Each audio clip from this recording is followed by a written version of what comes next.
कैसे हो मेरे प्यारे बच्चों। बच्चों, आज मैं तुम्हारे लिए एक बड़ी मजेदार कहानी लाई हूँ। बच्चों, क्या आपके सर्कल में भी ऐसे लोग हैं जो बात बात पर लड़ना झगड़ना शुरू कर देते हैं? ऐसे मान लो कि गुस्सा तो उनकी नाक पर हमेशा रखा होता है। आपने कुछ कहा नहीं कि वो लोग बस विरोध करेंगे, फिर झगड़ेंगे। बच्चों, ऐसे लोगों से हमें दूर रहना चाहिए क्योंकि ये लोग बड़ा नुकसान पहुंचा सकते हैं। चलो इस बात को एक बड़ी ही मजेदार कहानी के जरिए समझते हैं। ये कहानी हमें बड़ी सीख देगी, इसलिए सभी ध्यान से सुनना।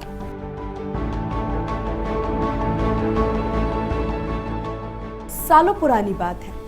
एक जंगल में एक बड़ा ही धूर्त भेड़िया रहता था। वो अक्सर छोटे मोटे जानवरों को खा जाया करता था। उसी जंगल में एक बड़ा सा झरना था। एक दिन भेड़िया झरने के ऊपरी वाले हिस्से की ओर से गिरते हुए पानी को पी रहा था। तभी उसकी नजर नीचे की ओर पानी पी रहे एक मेमने पर पड़ी।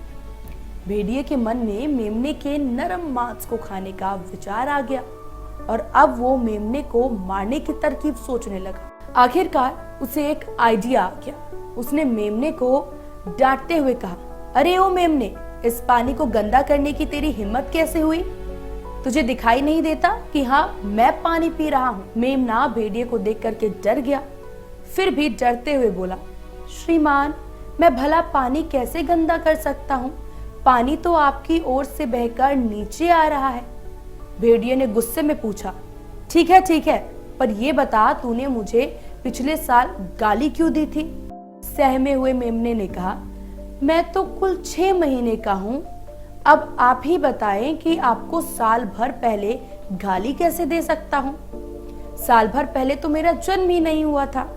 भेड़िए को यह समझ आ गया कि तर्कों में वो इस नन्हे मेमने से नहीं जीत सकता। इसीलिए भेड़िए ने आखिर में आए मेमने से कहा, तू ठीक कहता है बच्चे, गाली तूने नहीं तेरे पिता ने दी होगी, इसीलिए मैं तुझे नहीं छोड़ूंगा। और ये कहकर भेड़िया मेमने पर टूट पड़ा। कुछ ही देर में मेमने की जान चली गई और भेड़िया अपना पेट भर करके वहां से चला गया। मेमना भेड़िए से तर्क वितर्क कर रहा था, लेकिन वो ये नहीं समझा कि भेड़िया उसे किसी भी सूरत में मारना चाहता है। अगर मेमना वक्त रहते भेड़िए की मंशा को भाप करके वहां से भाग जाता तो शायद बच जाता, लेकिन अफसोस ऐसा नहीं हुआ।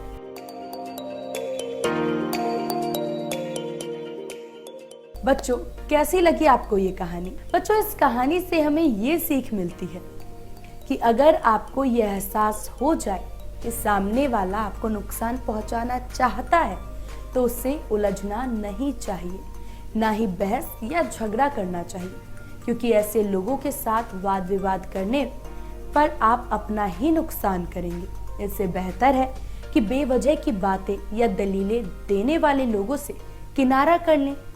बेहतर होता है ऐसे लोगों के साथ ज्यादा बुद्धि नहीं लगानी चाहिए, वरना कई बार हाल मेमने जैसा हो जाता है। समझ गए ना? तो बच्चों, अब मैं चलती हूँ, अगली बार फिर आऊंगी एक और नई कहानी लेकर के।